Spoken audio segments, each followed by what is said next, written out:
The first thing the crowd saw was the sky breaking. Not like rain clouds, not like lightning. A clean tear, high above the street, like someone cut the air with an invisible blade. Wind rushed in, dragging loose papers and dust upward. People looked up and froze. Sirens were already screaming. A villain had been rampaging 2 blocks away, slamming cars and throwing chunks of road like toys. Heroes were trying to keep people back, but the tear in the sky made even the heroes stop for a second. Something fell out. It was a boy, not a kid, not a grown man. Somewhere in the middle. He dropped fast, but his body did not flail. He pulled his arms in like he had done this before. His black hair spiked in thick, messy points. His orange clothes were torn at the edges. His boots hit the ground, and the impact cracked the street. People screamed and backed away. Phones came up. A hero shouted for everyone to move.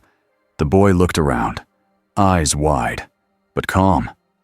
Not calm like someone bored. Calm like someone trying not to panic. He turned his head and saw the villain. The villain was huge, bulky, and angry. A mass of muscle with a quirk that hardened his skin into dark plates. He swung a metal signpost like a club. A crushed car lay on its side behind him. A family was trapped inside, kicking at the windows. The boy's eyes locked on the car first. He moved. To the people watching, it looked like he vanished. One blink, and he was already beside the car. He dug his fingers under the bent metal, lifted, and set it down gently like it was a chair. He tapped the roof twice and spoke in a steady voice. "Hold on. I'll get you out." He ripped the door open without tearing it off. He bent the frame just enough. A mother crawled out first, then a little boy, then another adult. He guided them back and put his body between them and the villain without thinking. The villain roared. "Who are you supposed to be?" The boy did not answer right away. He watched the villain's stance. He looked at the road, the buildings, the people. He counted risks fast, like a student solving a hard problem. Then he spoke softly, almost to himself. "Okay, no one gets hurt." The villain charged. A pro-hero in a bright costume yelled, "Civilians down! Get back!" The boy stepped forward. He didn't punch the villain's face. He didn't blast anything. He simply tapped the villain's wrist with 2 fingers. The signpost flew out of the villain's hand and skidded across the street. The villain's eyes went wide. His body kept moving forward, but his balance was gone. The boy turned his hips and guided the villain past him, like redirecting a runner. The villain crashed into the side of a delivery truck. Before he could rise, the boy was already there. One palm landed on the villain's chest. Not hard, just firm. The villain froze, because the boy's hand wasn't just a hand anymore. A faint, bright glow wrapped around his skin. The air vibrated. Loose gravel bounced in place. The villain's hardened plates creaked, like they were being pressed by a force you couldn't see. The boy leaned down, voice still calm. "Please stop." The villain tried to swing. His muscles tensed. He couldn't move, not because he was tied, not because of a quirk. It was like the space around him had become heavy. The pro-heroes stared. The crowd stared. Then the boy released the pressure. The villain fell flat, gasping, still conscious, still alive, but done. A second later, the tear in the sky flickered again, just for a moment, like a blinking eye. The boy looked up sharply. His calm cracked for the first time. "That's still open." A shadow moved on the edge of the tear, or maybe it was just the cloud behind it. Either way, every hero there felt it. Something else had noticed him. And now, this world had to decide what it had just gained, or what it had just invited in. Shota Aizawa did not like surprises. He liked plans. He liked quiet. He liked knowing what he was walking into.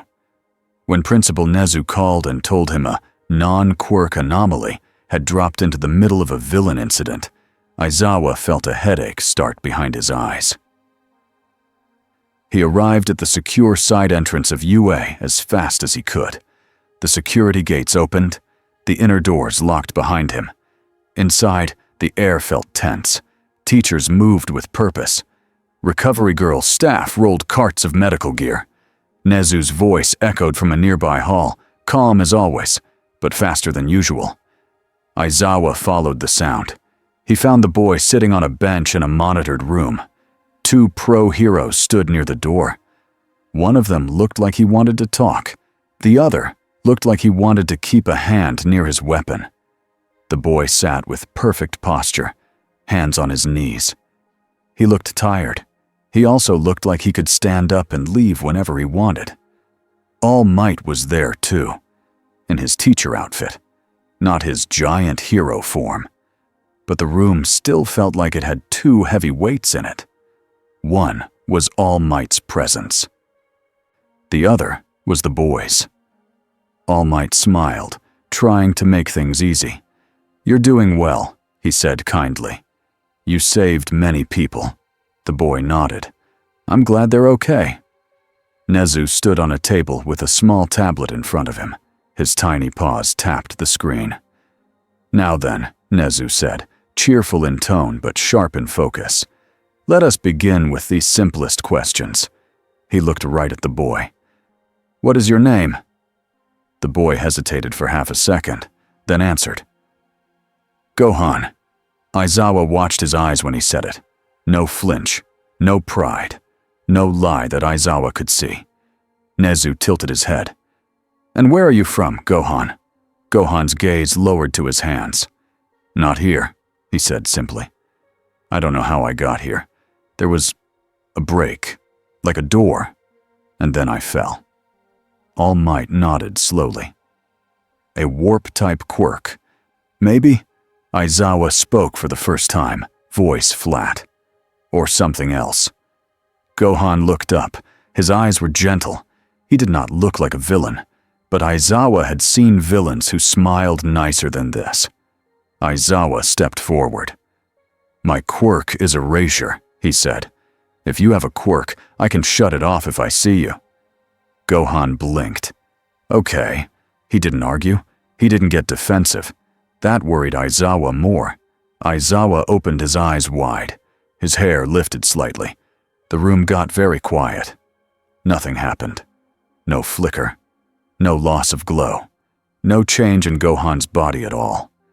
Gohan just sat there, still calm, like he was waiting for the test to finish.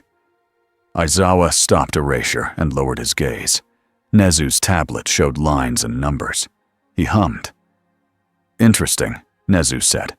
"No quirk factor detected. At least not in any pattern our scanners understand." A pro-hero near the door muttered, "So what is he?" All Might held up a hand, firm but gentle. "He is a person," All Might said. "We will treat him like one." Aizawa didn't disagree. He just didn't relax. Nezu's voice stayed light. "Gohan," Nezu asked, "how did you stop that villain? There was no visible quirk activation." Gohan's fingers tightened slightly on his knees. "I used my energy," he said. "It's something I trained. It's inside me. I can move it. I can push it out." Aizawa narrowed his eyes. "Energy like electricity? Like a beam quirk?" Gohan shook his head. "Not like that. It's me." He glanced at All Might, like he was trying to choose words that wouldn't cause fear. "I can fly," Gohan added quietly, "but I don't want to scare anyone." The heroes exchanged looks. Flying quirks existed, but the way he said it, like it was normal, like it wasn't even the point, made it feel different. Nezu tapped the tablet again. "We have another matter," Nezu said, still polite. "Our laws, our systems, our safety plans." Aizawa's eyes moved to the corner of the room. There were cameras. Of course there were. And behind the one-way glass, Aizawa knew someone from the Hero Public Safety Commission was likely watching. They always watched. All Might stepped closer to Gohan and kept his voice warm. "We can help you," All Might said. "But we must also keep people safe. Can you agree to stay here while we learn more?" Gohan's face tightened for a moment. Not anger. Something else. Like guilt. "I don't want to be locked up," he said honestly. "But I also don't want to cause trouble. I'll stay if you promise me something." All Might nodded. "Name it." Gohan looked at the door, then back at All Might. "If someone is in danger," he said, "I won't sit and wait. I can't." Aizawa's jaw set. That was exactly the problem, and also exactly what made Gohan feel real. Nezu smiled, as if he understood both sides at once. "Then we will set rules for emergencies," Nezu said, "and we will make sure you are not alone." Aizawa crossed his arms. "And what about his identity?" Aizawa asked. "We can't have a stranger with unknown power walking around." Gohan frowned slightly. "Identity?" Nezu's eyes gleamed. "In simple terms, a license, a legal name on paper, a place in our records." Gohan stared. "You need paper," he said, confused. "To let me help people?" One of the heroes near the door coughed to hide a laugh. The tension in the room cracked for a second. All Might rubbed the back of his head. "It's how our society works," he admitted. Gohan exhaled slowly. "Okay," he said, and his voice carried a quiet patience that made Aizawa pause. "Tell me what to do." Izuku Midoriya was not supposed to be anywhere near this, but he had heard the teachers talking in the hall. He had seen pro-heroes rushing into a secured wing. He had caught one sentence that made his stomach flip. Not a quirk. Midoriya's brain did what it always did. It started building a list. If it wasn't a quirk, then what was it? Technology? Mutation? Something from overseas? A secret program? A villain weapon? He tried to stay away. He really tried. But then he saw the boy in the hallway later, walking between two teachers. The boy's eyes moved like a soldier's. Always checking corners, always scanning for danger. But his face wasn't hard. It was kind. Midoriya stepped back behind a corner, heart pounding. The boy paused. He looked straight at Midoriya's hiding spot. Midoriya froze. He felt like he had been caught by a teacher, or by something worse. The boy spoke softly. "You don't have to hide." Midoriya stepped out, cheeks red. Sorry. I didn't mean to. I just..." The boy smiled a little, and Midoriya felt the pressure in his chest ease. "It's okay," the boy said. "Are you a student?" Midoriya nodded fast. "Yes. My name is Izuku Midoriya. I'm in Class 1A. The boy blinked. "Class 1A? So you're training to be a fighter?" Midoriya flinched at the word. "A hero," Midoriya corrected quickly. "We train to be heroes." The boy's smile faded, replaced by something thoughtful. "Heroes," he repeated, like he was testing the idea. Midoriya could not stop himself. He leaned forward. "I saw the video," Midoriya said, voice rushing. "You stopped that villain like it was nothing. You didn't even hurt him badly. How did you do that? Is it a quirk? It didn't look like a quirk. It looked like..." He stopped himself before he exploded with too many questions. The boy rubbed the back of his neck. "My name is Gohan," he said. "I trained." Midoriya's eyes widened. Trained? Training could improve quirks, but it couldn't make someone ignore the normal limits of a human body. Before Midoriya could ask more, a loud voice exploded down the hall. "So you're the guy." Katsuki Bakugo walked toward them with his hands in his pockets, eyes sharp and angry. He looked Gohan up and down like he was measuring a target. Midoriya's stomach dropped. Bakugo stopped right in front of Gohan. "You beat a villain in one move," Bakugo said. "Everyone's talking. They're saying you're some kind of monster." Gohan's brow furrowed. "I'm not," Bakugo snorted. "Yeah? Then prove it." He took one step forward, heat popping from his palms. Midoriya panicked. "Kacchan, stop! This is—" Gohan raised one hand. Not to fight, to calm. Bakugo's explosions didn't go off, not because Bakugo couldn't, because Bakugo hesitated. He felt it. The space around Gohan didn't scream danger like a villain. It didn't smell like fear. It felt like a mountain. Still. Heavy. Unmoving. Bakugo's teeth gritted. "You think you can look at me like that?" Bakugo hissed. Gohan spoke gently. "I don't want to fight you," he said. "I'm sorry if I made you feel small. That wasn't my goal." That hit Bakugo like a slap. Midoriya saw it. He saw Bakugo's pride flare, then twist into anger. Bakugo's palms sparked again. Aizawa's voice cut through the hall like a blade. "Bakugo!" Aizawa stepped out from a doorway, scarf loose, eyes tired. Bakugo froze. "Tch!" Aizawa looked at Gohan, then at Midoriya, then back at Bakugo. "This is not a training exercise," Aizawa said. "Go back to class." Bakugo walked away, shoulders stiff, but he didn't stop glaring over his shoulder. Midoriya swallowed. Aizawa's eyes stayed on Gohan. "Good restraint," Aizawa said. Gohan nodded. "I promised I wouldn't cause trouble." Aizawa's gaze sharpened. "And if trouble comes to you?" Aizawa asked. Gohan's answer was immediate. "Then I stop it," he said. "Fast, before people get hurt." Aizawa did not like how true that sounded. Nezu's voice came from behind Aizawa, cheerful again. "Wonderful," Nezu said, as if this was all going perfectly.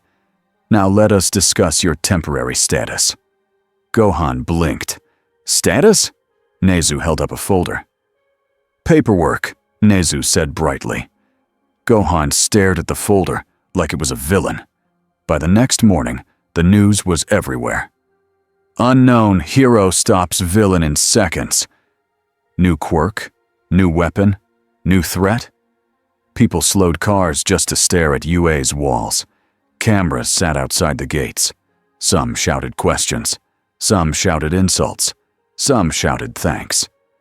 Inside a quiet office, a woman from the Hero Public Safety Commission watched footage on repeat. Gohan landing. Gohan lifting the car. Gohan's glow. She paused the video on the moment the air vibrated around his hand. She leaned back and spoke to someone off screen. "He didn't kill," she said. "That's good." A different voice replied, low and careful. "Or he didn't need to." The woman's eyes narrowed. "Find out what he is," she ordered, "and find out how to control the story before someone else does." Far away, in a dark room that smelled like dust and old stone, Tamura Shigaraki watched the same footage. His fingers twitched. He leaned closer to the screen like he wanted to crawl inside it. "That's not a quirk," Shigaraki muttered. Kurogiri stood behind him, calm as always. "There is an unusual signature around him," Kurogiri said. "Not like our warp gate." Shigaraki's cracked lips curled into a grin. "All Might School," he said. A new toy dropped into their lap. He scratched his neck hard. "What happens when we break it?" he whispered. In the shadow behind them, a deeper voice spoke without emotion. "We do not break it yet," All for One said. "We learn it." Shigaraki's grin widened, angry and excited. "Fine," he said. "Then let's go say hello." The attack came 3 days later. It did not hit UA directly. That would be too obvious, too guarded. It hit the city, close enough to pull heroes away, and smart enough to force hard choices. Midoriya was in class when the alarm sounded. Not the normal school drill. This one was sharp. Real. Teachers moved fast. Students were ordered to shelter. But Midoriya saw something through the window. A pillar of smoke rising from the edge of the city. Then another. Then another. It was like someone was lighting signals. Aizawa's voice was tight when he entered the room. "Stay here," he ordered. "Lock down. No hero games." Bakugo scoffed. "We're training to be heroes." "Not today," Aizawa snapped. Midoriya's heart hammered. He hated staying still. He hated not knowing. In a different part of the school, Gohan stood in a hallway with Nezu and All Might. Monitors showed live camera feeds, civilians running, buildings shaking, a group of villains in masks moving like they had practiced this. All Might's eyes narrowed. "This is coordinated," he said. Nezu nodded. "And it is timed." Gohan watched one feed. A bus had tipped over. People were trapped.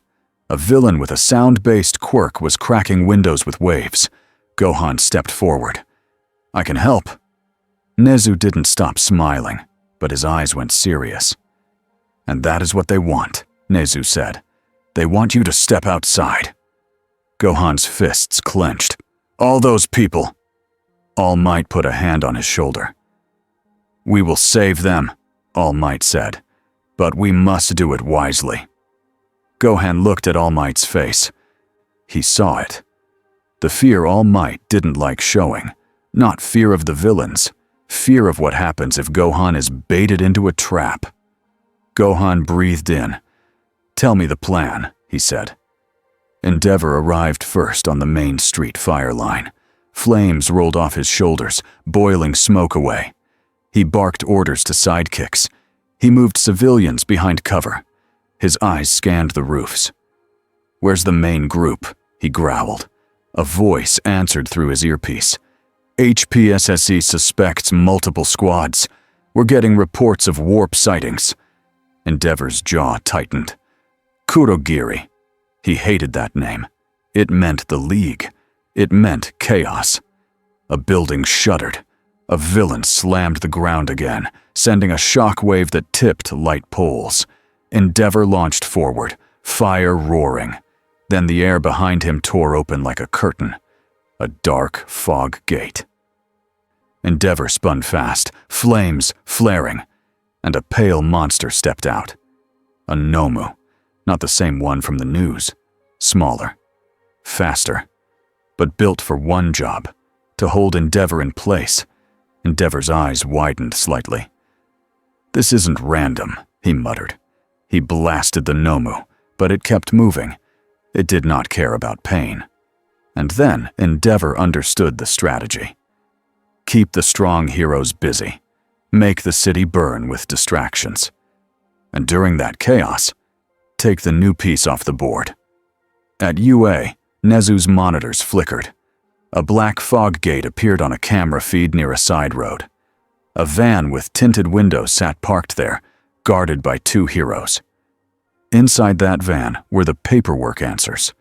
The commission had insisted on moving Gohan's temporary identity documents and test data off-site for safe storage. Nezu had argued. The commission had smiled and done it anyway. Now the League had found it. Nezu's eyes narrowed. "They want your data," Nezu said. "Or they want you." Gohan took a step toward the hall. "I'll go," he said. Aizawa appeared in the doorway, scarf already lifting.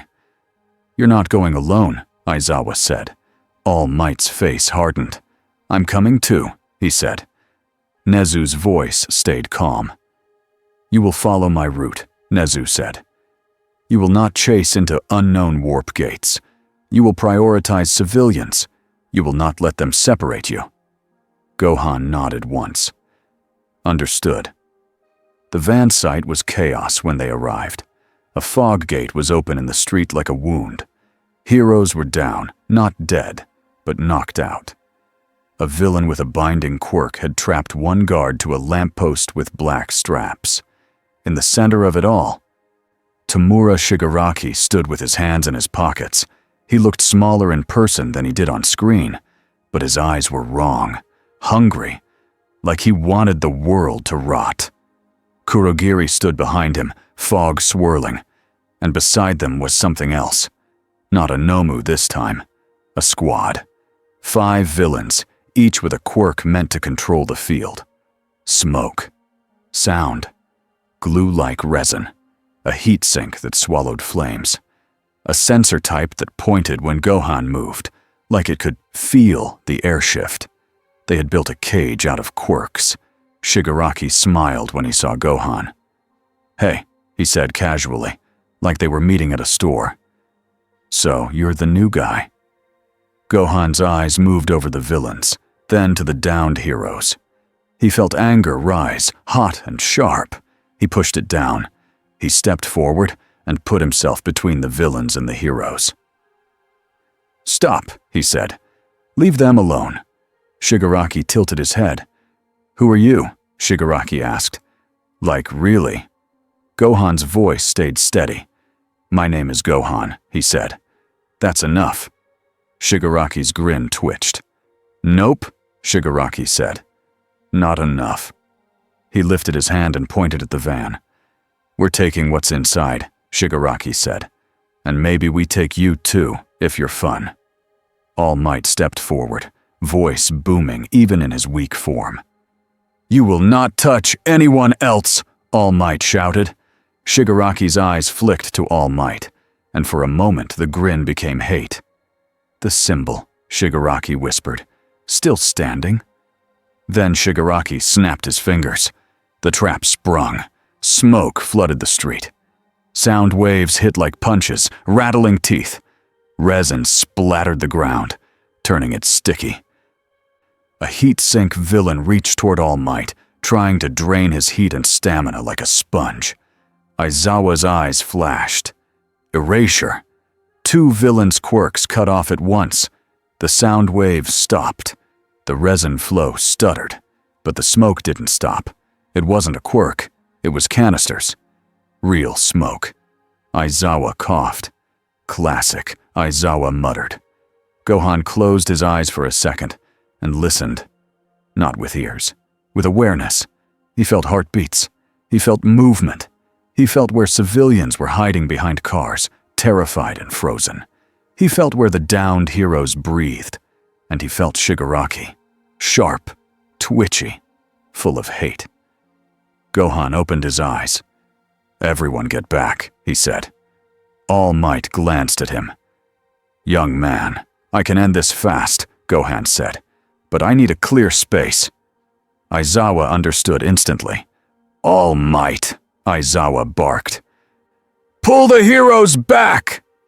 All Might hesitated for a fraction of a second. Then he trusted. He grabbed one unconscious hero by the collar and dragged him behind a flipped car. Another pro-hero ran to help.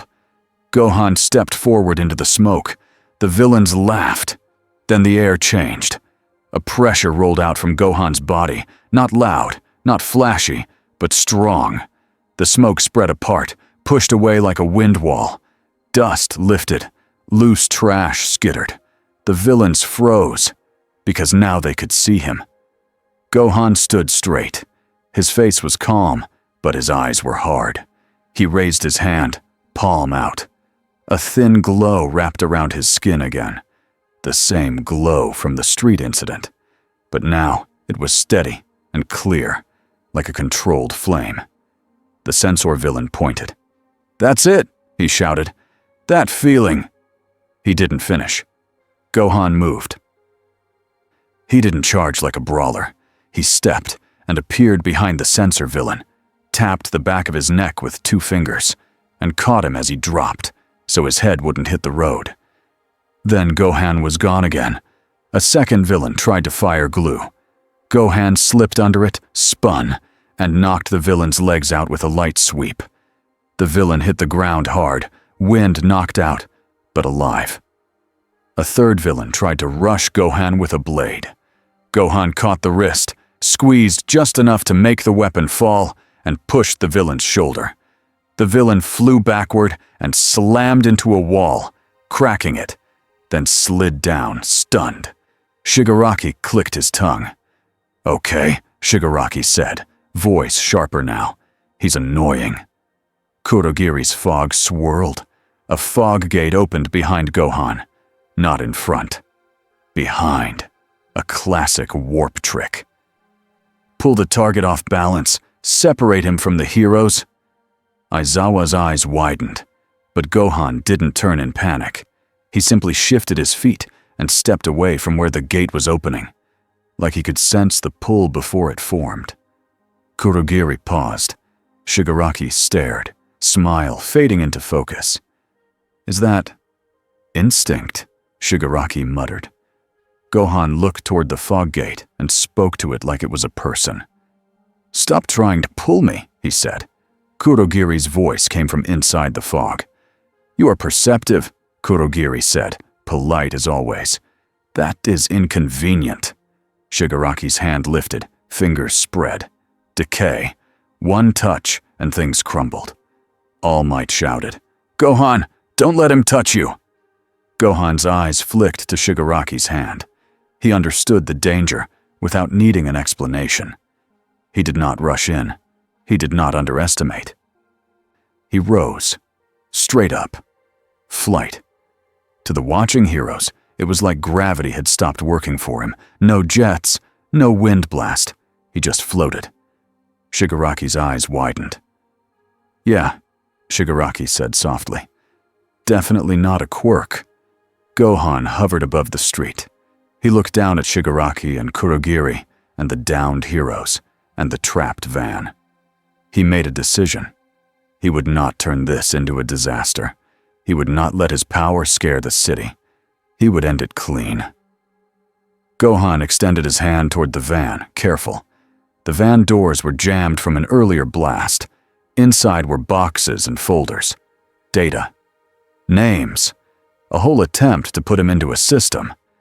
Gohan didn't care about the papers, but he cared about what the villains could do with them. He flicked his fingers.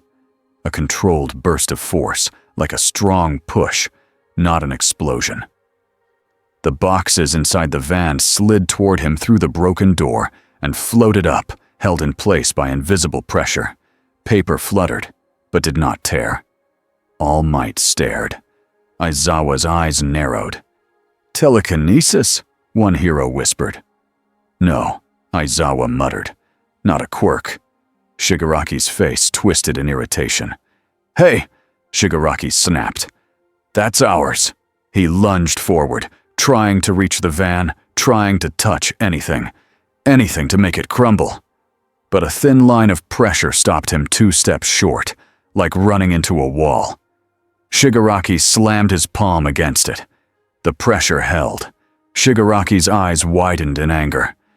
You're blocking me, Shigaraki growled. Gohan's voice stayed calm from above.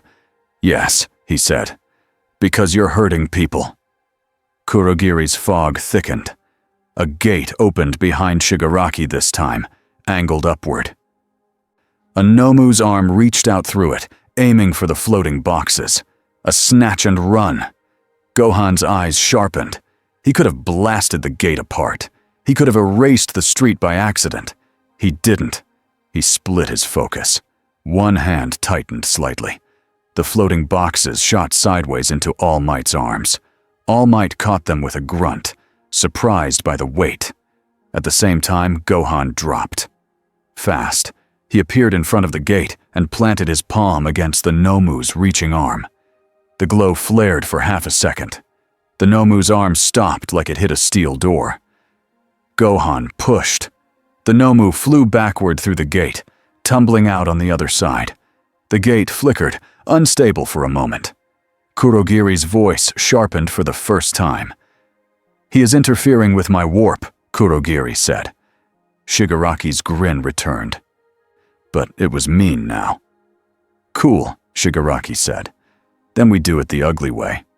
He threw a small object on the ground. It cracked open and released a cloud that wasn't smoke. It was something heavier. Something sharp in the throat.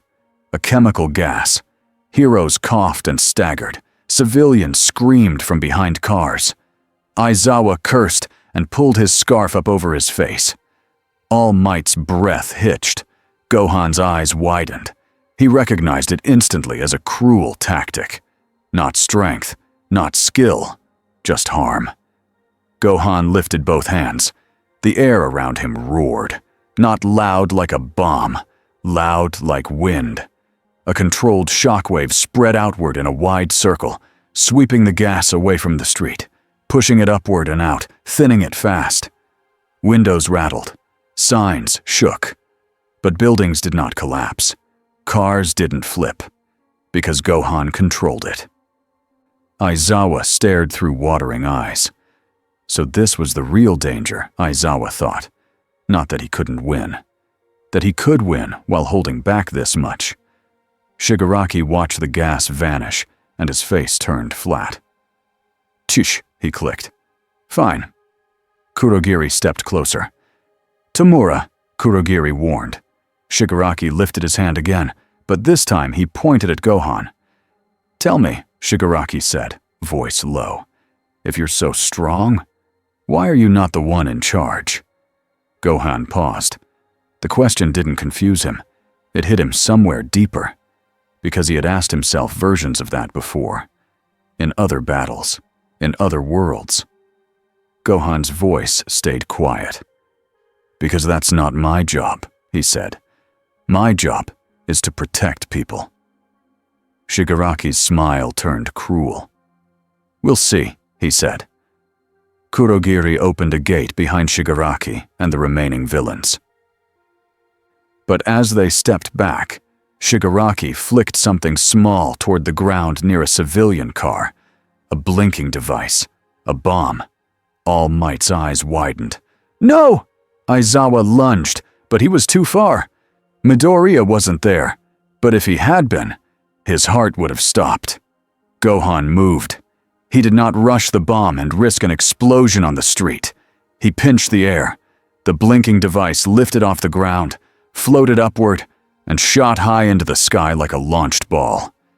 A second later, it exploded far above the rooftops.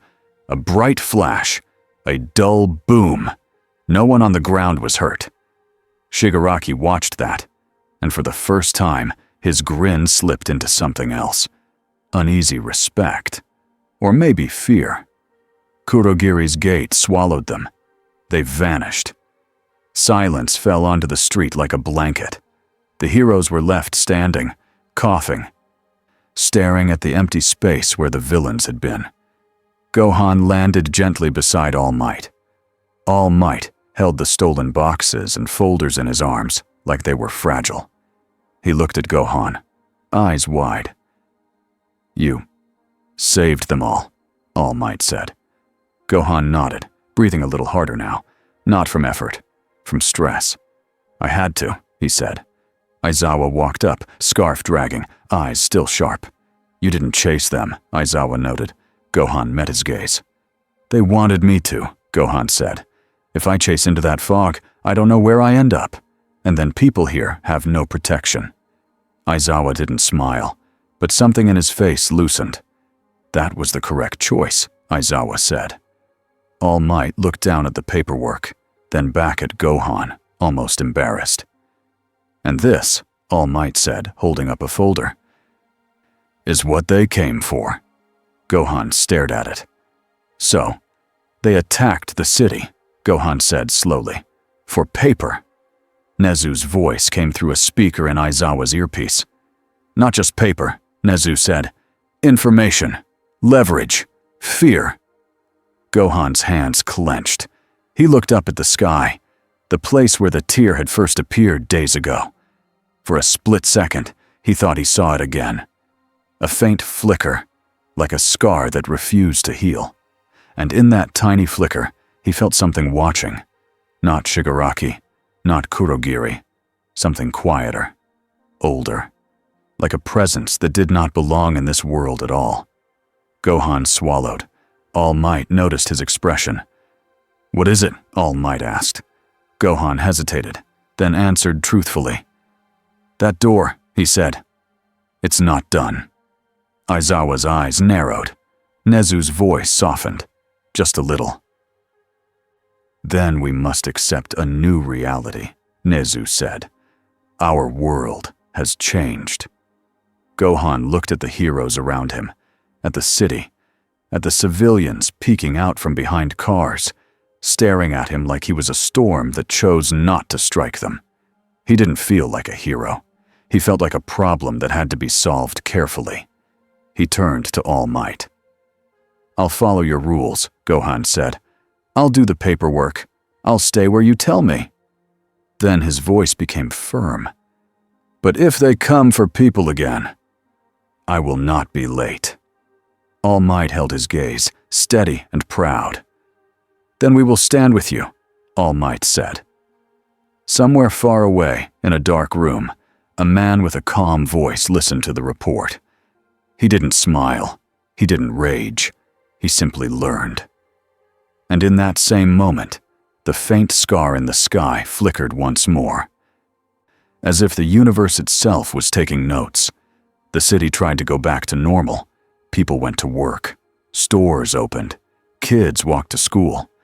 But every screen still showed the same clips. A boy dropping from a tear in the sky. A villain stopping like he hit an invisible wall. A bomb lifted into the air and exploding far above the rooftops. Some people called the boy a miracle. Some people called him a disaster waiting to happen. And inside UA, the adults argued about what he should be. Izuku Midoriya sat on his bed, with a notebook open on his knees. He had written Gohan in big letters at the top. Under it, he had written, "Not a quirk?" And then scribbled question marks so hard the paper almost tore. He kept flipping back to the same memory, the way Gohan moved in the street, the way he swept the gas away without breaking the city, the way he lifted the bomb like it weighed nothing. Midoriya's brain loved patterns, but this had no pattern he understood. He wrote another line. Energy control, internal, trained. Then he hesitated. Trained how? Midoriya tapped his pencil against the page until his fingers hurt. Across the room, Kaminari was staring at a phone. "It's trending again," Kaminari said. "They're calling him Sky Kid." Jiro rolled her eyes. "That's a dumb name." Sero leaned back in his chair. "Better than Alien Weapon. That one is also trending." Midoriya's stomach tightened. Alien Weapon was a scary label. It was the kind of label that made people stop seeing a person. Uraraka sat on her bed, hands clasped. "I saw a clip where he helped a mom and her kids," she said softly. "He looked nice." Ida stood stiff like he was in class.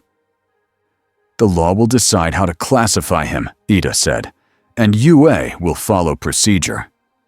Bakugo was by the window with his arms crossed. "Tch," he spat. "Procedure." Midoriya flinched at the tone. Bakugo's eyes stayed on the yard outside, like he was waiting for something to explode. "You're all acting like he's some kind of hero already," Bakugo said. "You didn't feel it." Kirishima frowned. "Feel what?" Bakugo's jaw tightened. "That pressure," he said. "Like the air got heavier. Like you were standing next to a wall you couldn't break." Midoriya stared down at his notebook. He had felt it too, in the hallway. Not fear exactly. More like being near something huge and steady.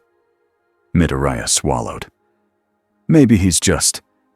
Midoriya started, then stopped. He didn't know what word fit. A knock hit the door. Aizawa's voice came through. Tired and sharp. "Midoriya, Nezu wants you in his office. Now." Midoriya's heart jumped. Yes, sir." Bakugo clicked his tongue. "Why does Nerd get called?" Aizawa's eyes appeared in the doorway, half-lidded but intense. "Because he saw the event up close," Aizawa said. "And because he can keep his mouth shut." Bakugo's face twisted. Aizawa's scarf shifted slightly, like it wanted to move on its own. "Bakugo," Aizawa added, "if I hear you picked a fight with our guest again, you will regret it." Bakugo's palms sparked once, then he looked away. "Tch." Midoriya stood, notebook tucked tight to his chest, and followed Aizawa into the hall. As they walked, Midoriya glanced at Aizawa's face. Aizawa looked more tired than usual. Midoriya realized something. This wasn't just about a strong new person. It was about the whole world's balance. And the teachers knew it. Principal Nezu's office felt too small for the tension inside it. Nezu stood on his desk, cheerful as always, but his eyes were focused like a blade.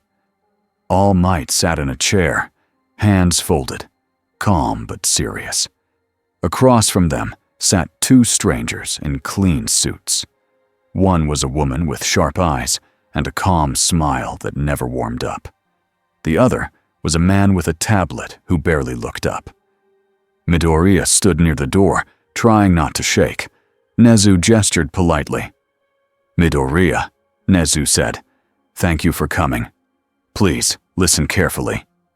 The woman in the suit spoke first. "Hero Public Safety Commission," she said. "You can call us the Commission." Midoriya nodded fast. The Commission woman tapped her finger on the table. "You were present during the first contact with the newcomer," she said. "We want a student's honest view." Midoriya's mouth went dry. All Might spoke gently. "Just tell the truth, young Midoriya," he said. Midoriya took a breath. "He didn't act like a villain," Midoriya said. "He acted like someone who wanted to save people. He noticed civilians first. He held back. He used just enough force to stop the danger." The Commission woman's eyes narrowed slightly. "And you believe he could have used more?" she asked. Midoriya hesitated. He remembered the way the bomb lifted like it was nothing, the way the smoke cleared in a wide circle, but buildings did not break. "Yes," Midoriya said quietly. "I think he could do a lot more." The man with the tablet finally looked up. "Define a lot," he said. Midoriya swallowed. "I don't know," Midoriya admitted. "I've never seen anything like it." Nezu's small paws tapped the desk.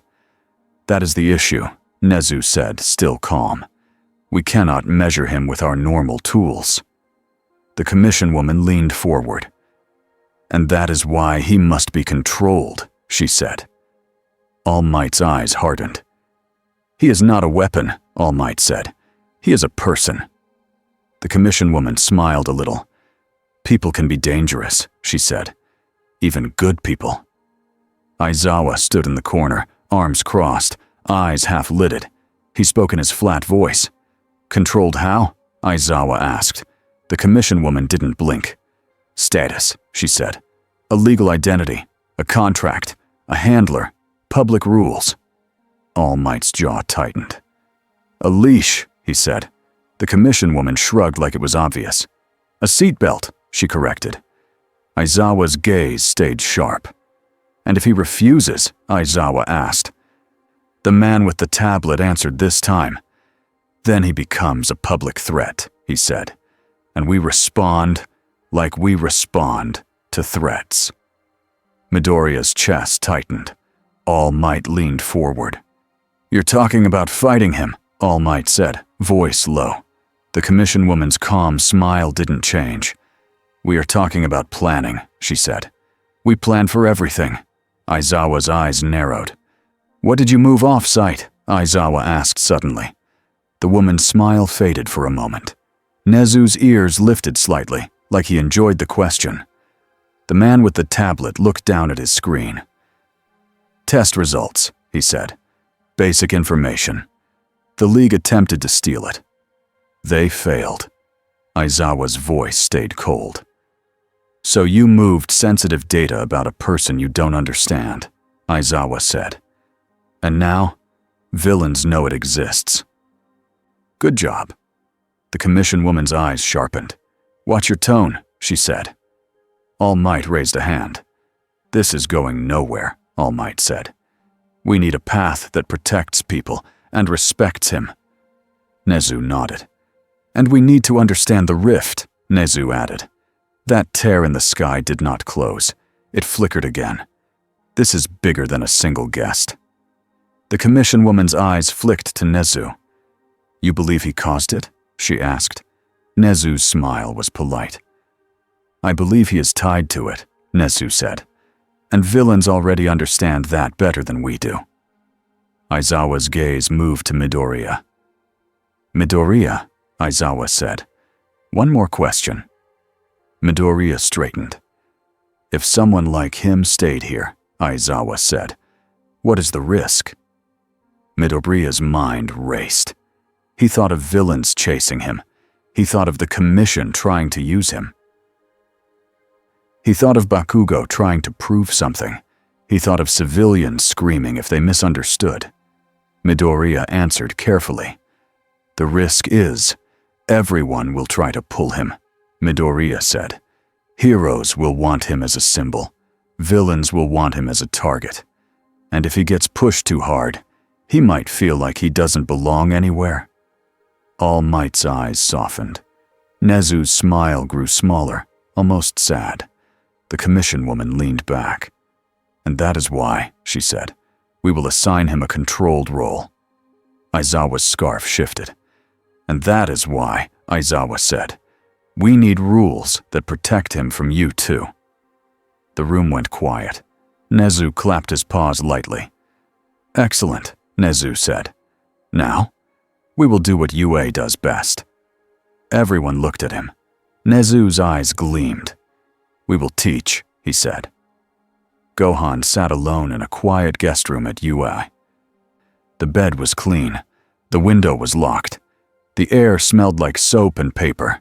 A stack of forms sat on the small table. Nezu had called it temporary documentation. Gohan stared at the stack like it might bite him. He had fought monsters. He had fought people who could destroy cities. He had stared down fear and anger. Paperwork felt worse. He picked up the first page and read the top line. Legal name, full. Gohan blinked. He wrote carefully, Gohan. Then he paused at the next part. Family name. He stared. In his world, people knew the name Son. It mattered. It meant his father. It meant his family. It meant who he was. Here, it felt like another label that could be used. He wrote it anyway. Son. He moved down the page. Quirk type. He left it blank. He could almost hear Aizawa's voice. If you have a quirk, I can shut it off. Gohan didn't know how to explain ki to people who didn't even have the idea for it. He set the pen down and rubbed his face. In the hall outside, he heard laughter, student voices, someone talking about a test, someone arguing about lunch. Kids. Gohan's chest tightened. He remembered being younger than them and standing on battlefields anyway. He remembered thinking it was normal. Now, hearing it in a school hallway, it felt wrong. He stood up and walked to the window. Beyond the campus walls, the city stretched out. Life moved like always. But he felt it. A faint pressure in the sky, like a wound that kept trying to open. He closed his eyes and took a slow breath. In. Out. He tried to feel the edges of the scar in the air. It was there. Not huge, but real. And somewhere under that feeling was something else. A memory. Not his memory. The moment he fell, the moment the sky tore, he opened his eyes. Who did that? He whispered. A knock hit the door. All Might stepped in slowly, careful not to startle him. Young man, All Might said, kind but firm. We need to talk. Gohan nodded. Okay. All Might sat on the chair across from him. I won't lie, All Might said. People are afraid. Some will be afraid no matter what you do. Gohan lowered his gaze. I understand, he said. All Might watched him. You held back, All Might said. Even when villains used gas, even when they tried to trick you. Gohan nodded again. If I lose control, Gohan said quietly, people die. All Might's eyes softened. You've seen that, All Might said. It wasn't a question. Gohan's hands clenched. Yes, he said. All Might leaned forward. "Then here is my advice," All Might said.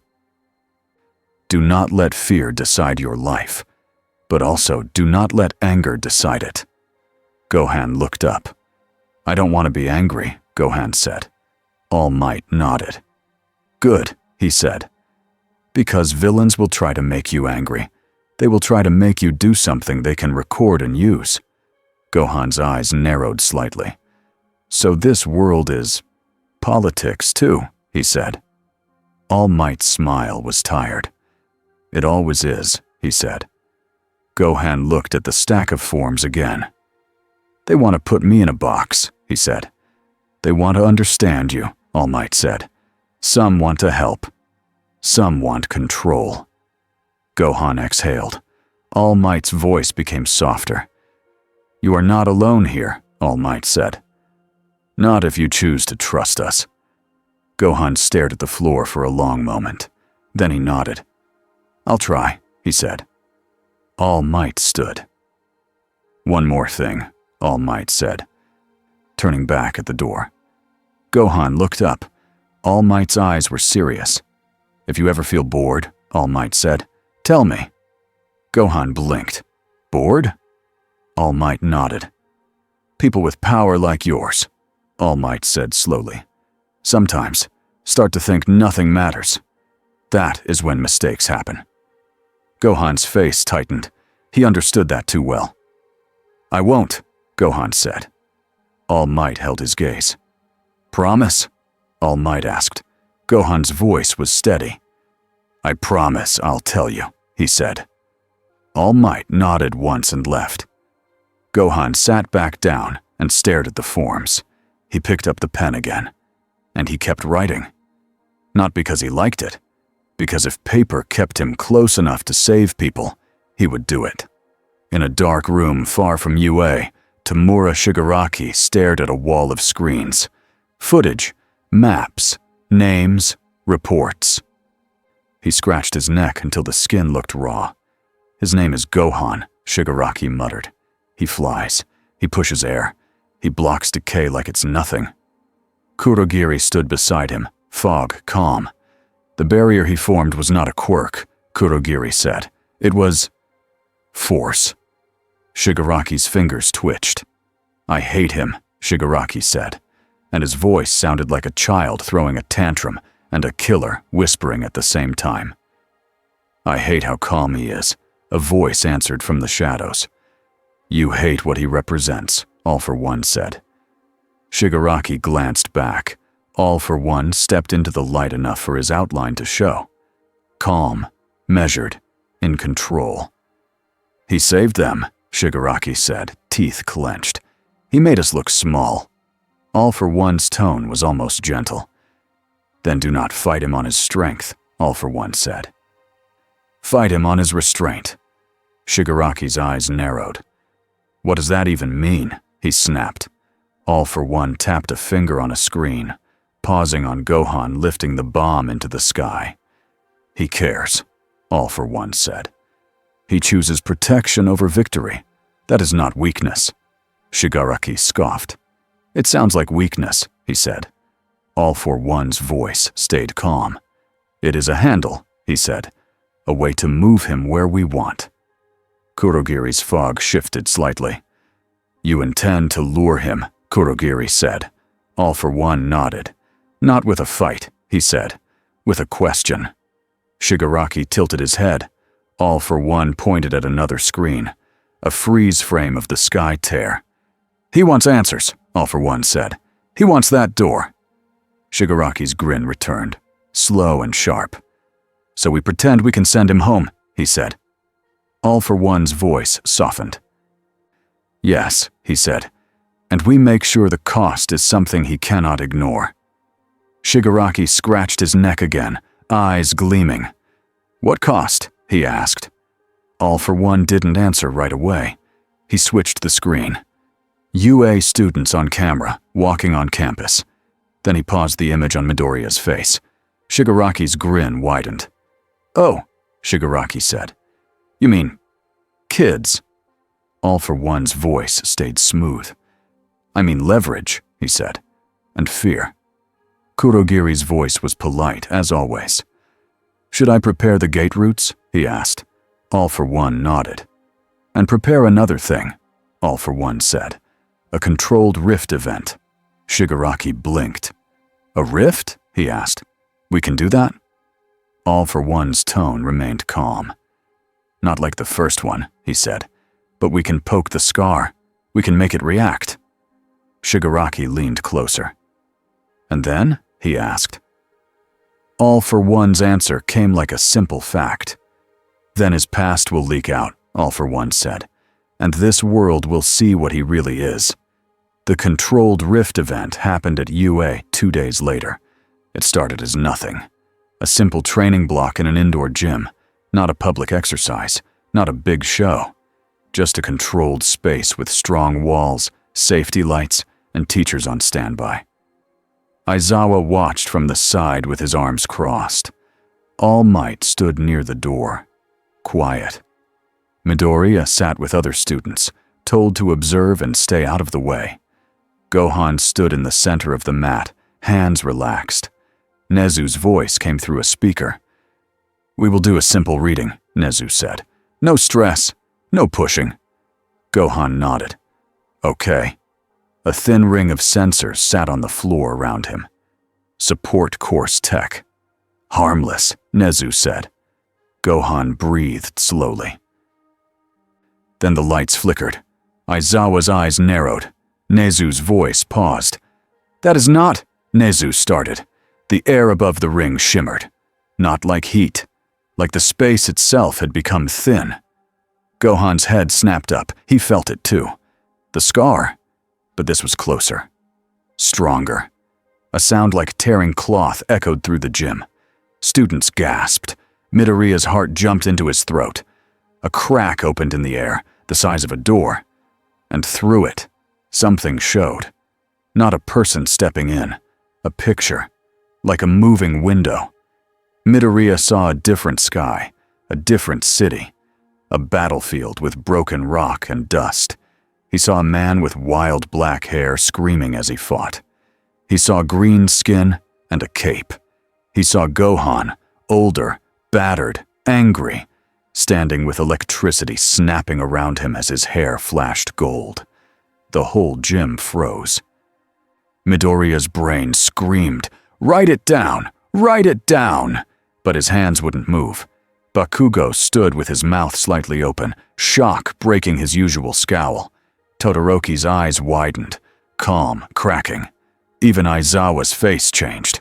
Gohan stared at the window like he had been punched. "No," he whispered.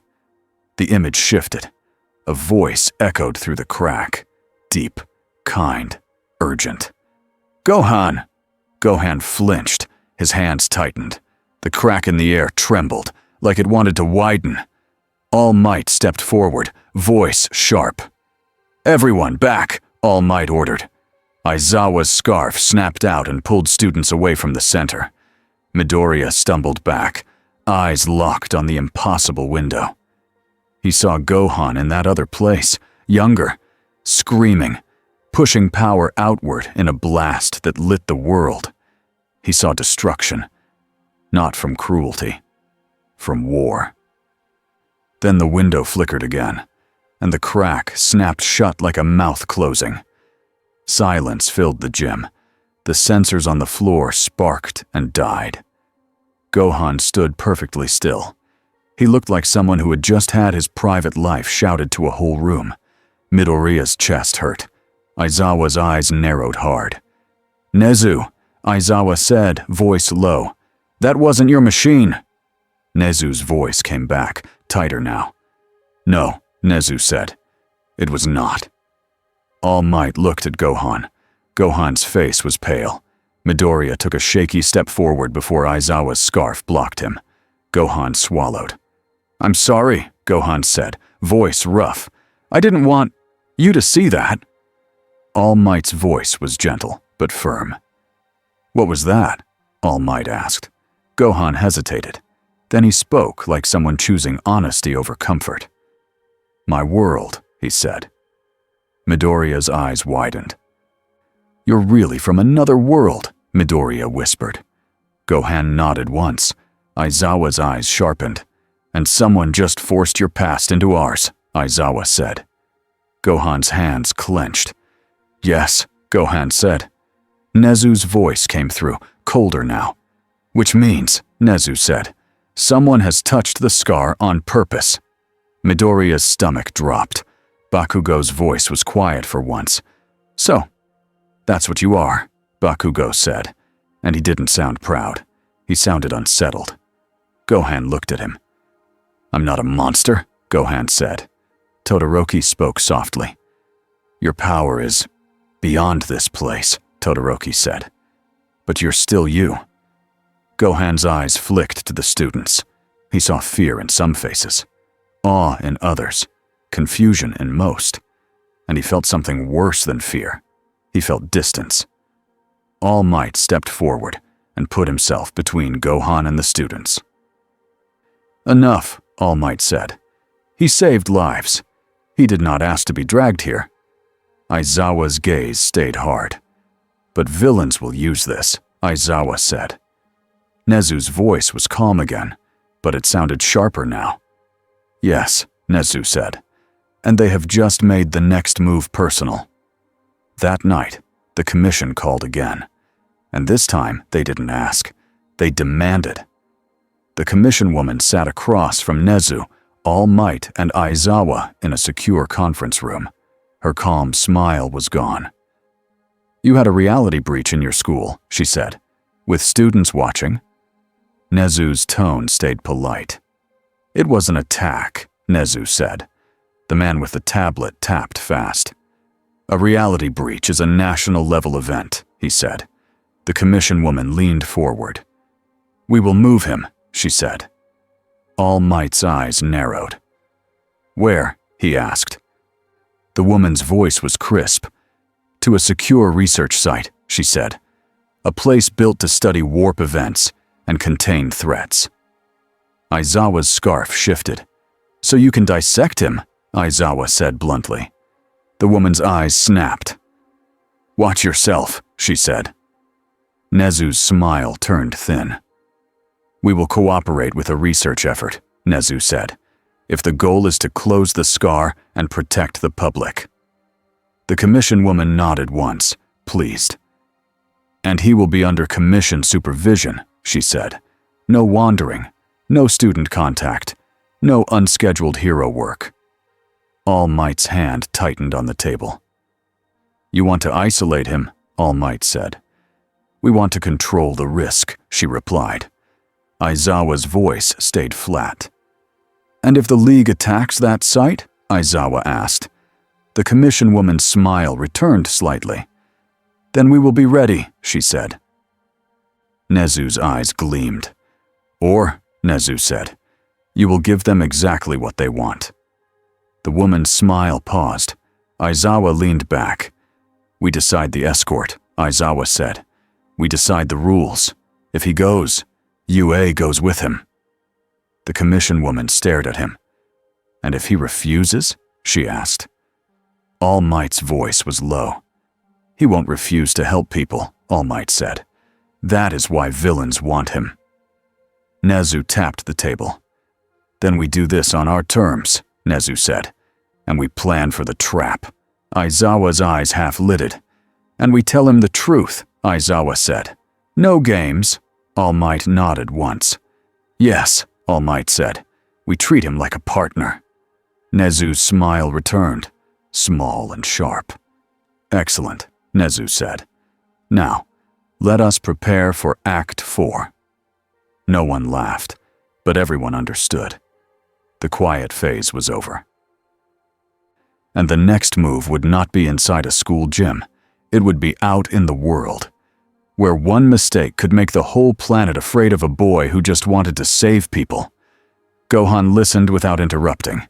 He sat in Nezu's office, hands folded, eyes focused. All Might and Aizawa stood on either side, like they were guarding him from the room and guarding the room from him at the same time.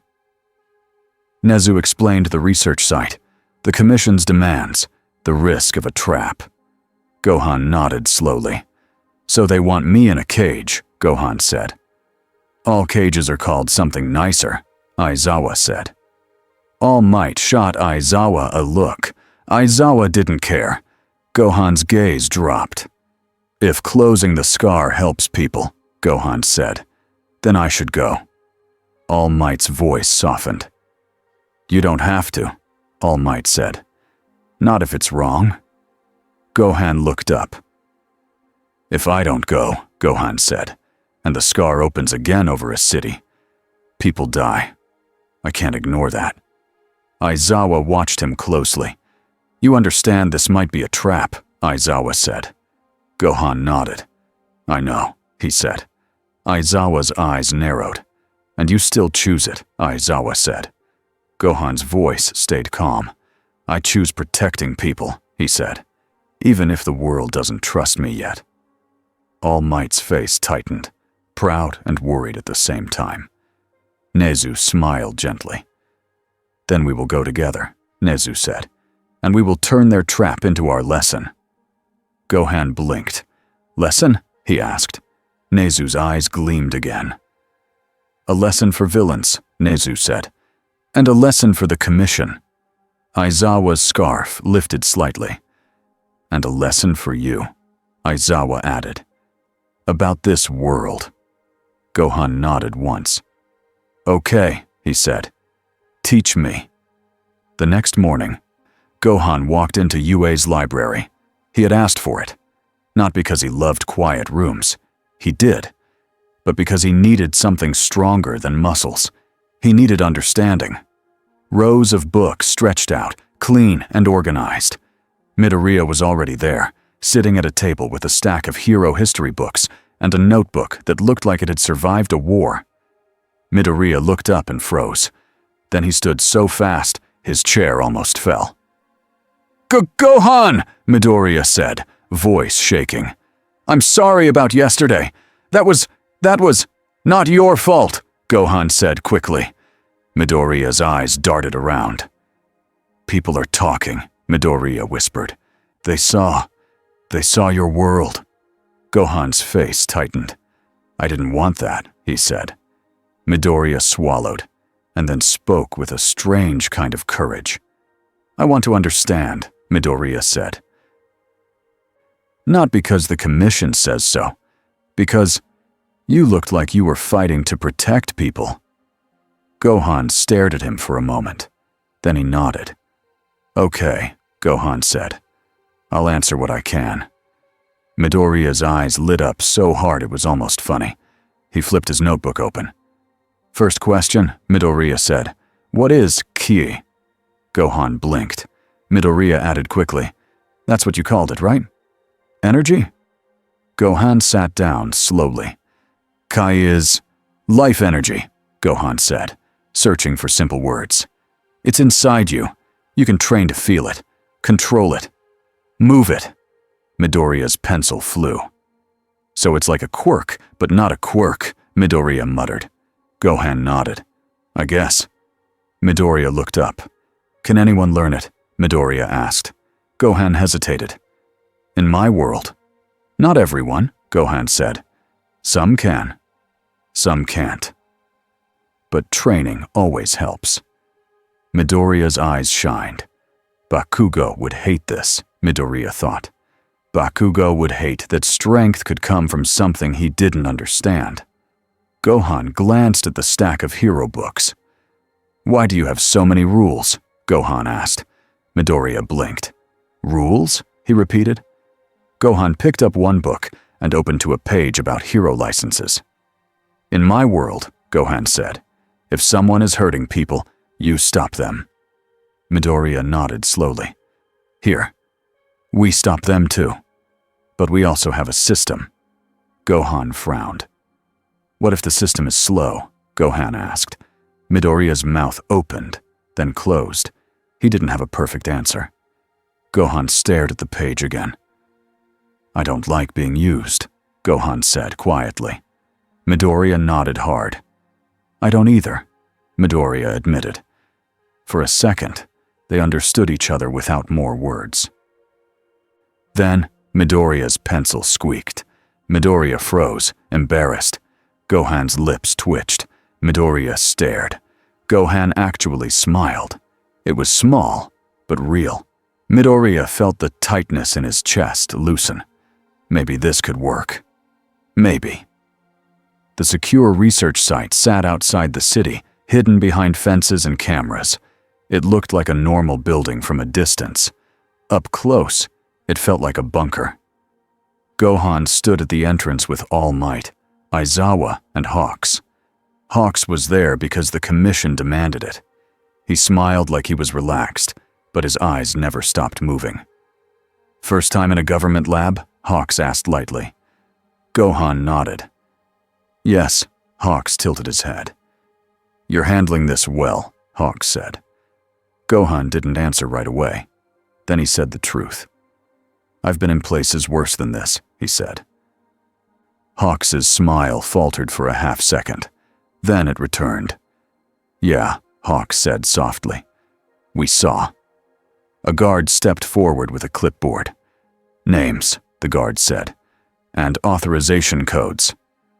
Gohan watched All Might sign a paper. Then the guard held the clipboard out to Gohan. "Sign here," the guard said. Gohan stared at the line. Hawks leaned close, whispering like it was a joke. "Welcome to Hero Society," Hawks said.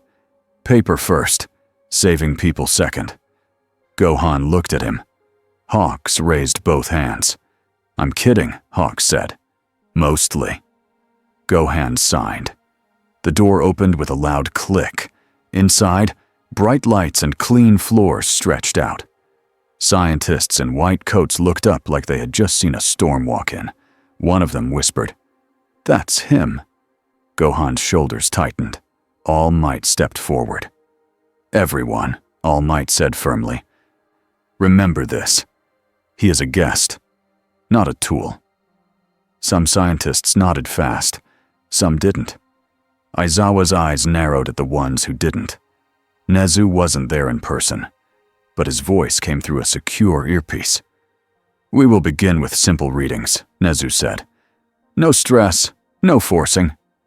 Gohan nodded. "Okay." They led him into a large chamber with thick walls and a high ceiling. Rings of machines surrounded the floor. Cables ran into the walls. A scientist spoke in a calm voice. "We will measure your energy output," she said. "Then we will attempt to map the rift scar reaction." Gohan took a breath. He could feel the scar in the air already, like a thin place in the world, waiting. He stepped into the center. Lights blinked. Machines hummed. And then, Aizawa's eyes narrowed, because something felt off, not the machines, the air around the room. Hawks's feathers shifted slightly, as if they sensed movement. All Might's posture tightened. Gohan felt it too. A familiar pull, not ki. Warp. A gate opened in the corner of the chamber.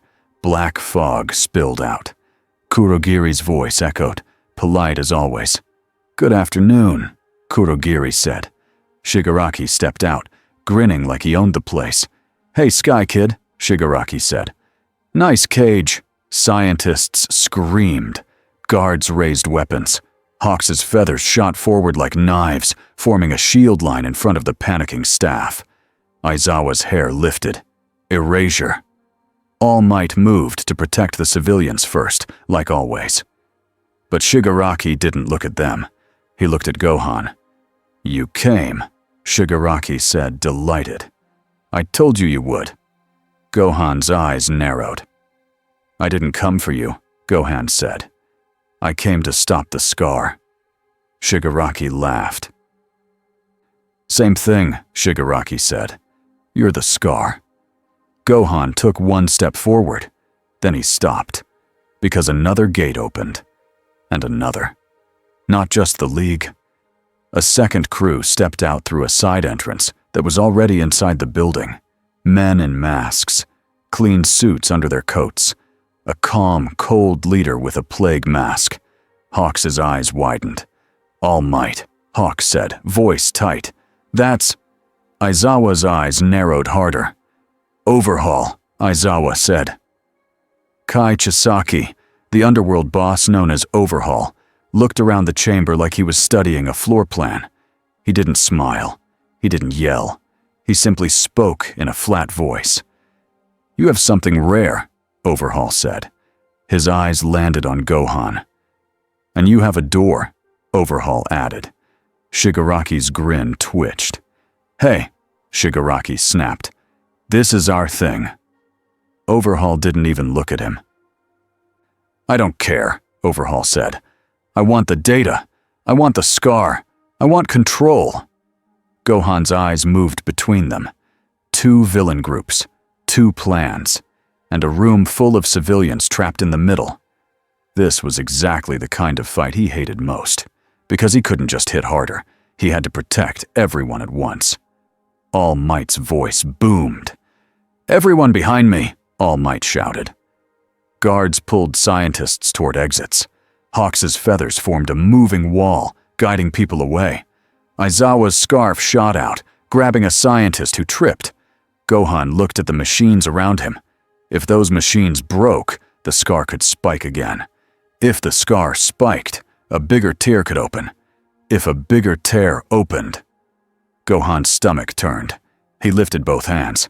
The air around the civilians grew heavier in a careful dome. Not crushing. Protective. A pressure barrier. Bullets fired from guards hit the barrier and dropped. Shigaraki whistled. Cool, Shigaraki said. He's doing the shield thing again. Overhaul's eyes sharpened. A barrier, Overhaul said. Interesting. Shigaraki stepped forward, fingers spread. Decay ready. Gohan didn't rush him. He rose, up and away from the floor. He knew Decay needed touch. Shigaraki snarled and grabbed a chunk of broken metal, throwing it up toward him. Gohan flicked it aside with a small push. Then Overhaul moved. He slapped his palm on the ground. The floor exploded upward into jagged spikes, aimed not at Gohan, but at the machines. Aizawa's eyes widened. He's going for the equipment, Aizawa shouted. Gohan reacted instantly. He shot downward, not like a falling body, but like a controlled dart. He didn't blast. He grabbed 2 of the rising spikes and crushed them in his hands like brittle rock. He pushed the rest downward with a wide wave of force. The spikes slammed back into the floor, stopping inches from the cables. Overhaul's eyes narrowed. Shigaraki laughed. Hey, Mask Boy, Shigaraki said. You're gonna break the toy. Overhaul snapped. Shut up. Overhaul lifted his hand again. This time he aimed for the people. A line of floor rose like a wave, trying to split the room and trap the escaping scientists. Gohan's eyes widened. He shot across the room and landed between the wave and the running people. He planted his feet. He pushed. The floor wave stopped like it hit a wall. It trembled. Then it sank back down, forced into place. Gohan's breathing got heavier. Not because he was tired, because he was holding too much at once. Shield. Machines. Villains. Civilians. Hawks shouted, "Last group out! Move!" A guard screamed as a fog gate opened behind him. Kurogiri's gate tried to swallow a scientist whole. Gohan's head snapped toward it. He extended one finger. A thin line of pressure snapped across the gate like a rope. The scientist fell free, sliding across the floor. Hawks grabbed the scientist by the collar and dragged him away. Kurogiri's fog swirled, voice still polite. "Your precision is remarkable," Kurogiri said. Gohan didn't answer. He watched Shigaraki shift positions. Shigaraki wasn't charging. He was waiting. Waiting for Gohan to commit to one direction. Waiting for him to slip. Overhaul was doing the same in his own way. Overhaul's eyes stayed fixed on Gohan's hands, on his control, on the barrier. Overhaul spoke coldly, like he was diagnosing a sickness. "You care too much," Overhaul said. "That makes you slow." Gohan's eyes hardened. "I care enough," Gohan said. He moved, not at Overhaul, at the center machines, because he felt the scar react. The fighting had shaken the readings. The air above the ring shimmered. A crack started to form. Small, but real. Hawk saw it and his smile vanished. "All Might," Hawk said, voice sharp. "The rift." All Might's eyes widened. "Everyone out!" All Might shouted again, but not everyone could move fast enough. A guard near the center stumbled, coughing from gas someone had thrown earlier. The crack widened. A cold gust poured out, like air from a different place. Something pushed from the other side. Not a person. A shape. A mass of twisting shadow and bright sparks, like unstable energy trying to become solid. The scientist screamed. Overhaul's men stepped back. Even Shigaraki's grin faltered. "What the—" Shigaraki started. Gohan moved without thinking. He flew straight into the center, right under the crack. He raised both hands. His glow sharpened, brighter than before, but still controlled. He pushed upward, not with a blast, with steady force. The crack fought him. It pulsed like a heartbeat. Gohan's teeth clenched. His mind flashed to the window at UA, the images of his past leaking out. Someone wanted this open. Someone wanted his world to spill into this one. No. Gohan pushed harder. The shadow shape screamed without a mouth. It pressed against his barrier, sparking and twisting. Gohan felt it try to grab him, not with hands, with pressure, with pull. Like it wanted to drag him back through. Aizawa's eyes widened. "Gohan!" Aizawa shouted. Aizawa ran toward him, scarf snapping out, trying to anchor him. But Aizawa could not erase the crack. He could not erase the scar. He could only help the boy not get taken. Hawks' feathers shot forward and pinned into the floor around Gohan like stakes, adding another anchor line. All Might stepped close, muscles tensing, ready to catch Gohan if he fell. Shigaraki watched, breathing harder. Overhaul watched, eyes cold, but a hint of panic showed in the tightness of his mask, because this wasn't a normal fight anymore. This was the world breaking. Gohan's voice came out strained. "Back," he growled, not to the villains, but to the crack. He forced his energy outward, not wide, but focused, like pushing a door shut from the inside. The crack narrowed. The shadow shape shrieked again. Then it snapped back through, like a hand pulled away. The crack sealed. The room's air settled. The machines around the ring sparked and died, overloaded. Gohan dropped to one knee, breathing hard. Not exhausted, but shaken. All Might grabbed his shoulder. "Are you—" All Might started. "I'm fine," Gohan said quickly, forcing himself up. He looked around. Civilians were out. Good. Now the villains. Shigaraki was already moving. Kurogiri opened a gate behind him. Overhaul's crew was also pulling back, but Overhaul didn't run. He stared at Gohan like he was studying a disease and a cure at once. Overhaul spoke calmly. "That power," Overhaul said. "If I can control it, I can fix this world." Shigaraki snapped. "You're not fixing anything." Overhaul didn't look at him. "Your society is rotten," Overhaul said, eyes on Gohan. "Your power could rebuild it." Gohan's eyes narrowed. "I'm not here to rebuild your world," Gohan said. "I'm here to protect people."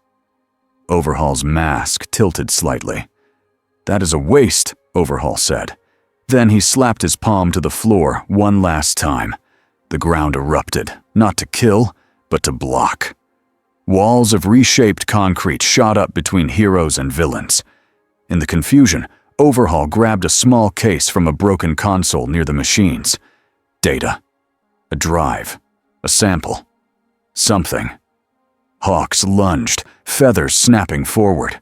But Kurogiri's fog gate opened right in Hawks' path, forcing him to pull back or get warped. Overhaul vanished into a side exit with his men. Shigaraki stepped through his own gate, laughing again. Thanks for the show, Shigaraki called out. We'll do it again. Then he was gone too. Silence crashed down. Broken machines hissed. Aizawa coughed, eyes sharp. Hawks's feathers returned to his back, trembling slightly. All Might's fists clenched. Gohan stared at the spot where the crack had been. His hand shook for a second. Then he forced them still. A scientist stumbled back into the room, face pale. The readings, she whispered. We had a stable map for a second, right before it spiked. Nezu's voice came through the earpiece, controlled but urgent. Tell me you recorded it, Nezu said. The scientist nodded shakily. Yes, she said. But some data is missing. Aizawa's eyes narrowed. Overhaul. All Might's voice was low, angry. They took something, All Might said. Hawks looked at Gohan, then at the broken machines. This is bigger than the League now, Hawks said quietly. Gohan's jaw tightened. They made the Scar react, Gohan said. On purpose. Aizawa's eyes stayed hard. And now multiple groups have pieces of it, Aizawa said. Gohan looked up, eyes steady. Then we have to move faster, Gohan said, before someone opens it over a city. All Might nodded. Yes, All Might said. And we do it without losing who we are. Gohan's gaze stayed on the empty air where the crack had been. He could still feel the pull, faint but real. Like the universe had a wound, and now villains had learned where to press. He took a slow breath. He didn't feel like a hero. He felt like a lock, and everyone wanted the key. 2 weeks passed, and UA still felt like it was holding its breath. Gohan's days became a pattern. He woke up before sunrise. He went to the training yard when it was empty. He practiced control, not power. Short bursts, clean stops, gentle landings. He made sure the ground did not crack anymore. After that, he went inside and studied. Not comics or hero rankings. Actual notes. Diagrams. Sensor readings Nezu shared. A list of times the scar in the sky had flickered. A list of what he felt in his chest each time it happened. And then the running gag returned. Every single day. Paper. He would open a new folder and stare at it like it was a trap. One morning, he found a form titled Special Temporary Non-Quirk Operative Agreement. He read it 3 times. Then he walked into the staff hall and held it out with both hands. Why does it say I'm temporary? He asked, confused and a little offended. Aizawa didn't even look up from his coffee. Because they're hoping you'll leave, Aizawa said. All Might gave a nervous laugh like he didn't want that to be true. Nezu's voice came from a speaker on the wall. And because people fear what they cannot label, Nezu said, it is a habit. Gohan stared at the paper again. It's still rude, he said. Aizawa's mouth twitched once. It was almost a smile. Welcome to the club, Aizawa said. On better days, Gohan spent time with the students in supervised ways, not sparring, not power lessons. He did something simpler. He taught them how to stay calm. He showed Midoriya and Uraraka a breathing pattern he used when his emotions surged. He showed Todoroki how to move with less wasted motion, how to stop on a dime, how to check the area before throwing a big attack. He even told Ida politely that running faster only helped if you knew where you were running. Bakugo watched from a distance at first, like a cat that hated water, but still wanted to see if the water was afraid of him. One afternoon, Bakugo finally stepped onto the training mat and pointed at Gohan. Fight me, Bakugo said. Aizawa was there, arms crossed. No, Aizawa said flatly.